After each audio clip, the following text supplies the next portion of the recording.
ଆଜ୍ଞା ନମସ୍କାର। ଆମେ ବି ପହଞ୍ଚାଇଛୁ ଖୋର୍ଦ୍ଧାର ଯେଉଁ କାରକିଲି ଖଣି ଭଣିଆ ମୁଣ୍ଡା।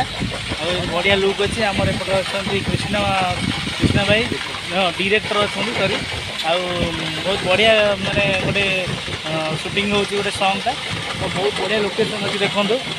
ଆମର ଗୁଡିଲି ଡିଲି ଏକ୍ସପ୍ରେସ୍ ଆଉ ମୁଁ ଜଗା ଭାଇ ଦେଖନ୍ତୁ। ଏପଟେ ସବୁ ଆମର ଇଏ ସବୁ ଗୋଡ଼ି ସବୁ ଡିନାମାଇଟ୍ ଯେଉଁଟା ହେଲା ଉପରେ ଚୁନା ହେଉଛି ଦେଖନ୍ତୁ। ମେସିନ୍ ଚାଲିଛି। ଆମର ଏପଟରେ ଭାଇ ଯାଇଛନ୍ତି ଲୋକାଲ୍ ଭାଇ। ଆଉ ବଢ଼ିଆ ଆମର ସୁଟିଂ ପାଇଁ ଦେଖନ୍ତୁ ଏବେ ପହଞ୍ଚି ଯାଇଛନ୍ତି ସମସ୍ତେ। ବଢ଼ିଆ ଲୁକ୍, ପ୍ଲେସ୍ ବି ବହୁତ ବଢ଼ିଆ ଅଛି। ସେଟା ଦେଖ ପାହାଡ଼ ପାହାଡ଼ କଟା ହେଇଛି କେତେ ମାନେ ଖୋଳା ହେଇଛି ଦେଖନ୍ତୁ। ବହୁତ ଗଭୀର ଅଛି ଏଇଟା, ସବୁଆଡ଼େ ଖାଲି କଟା ହେଉଛି।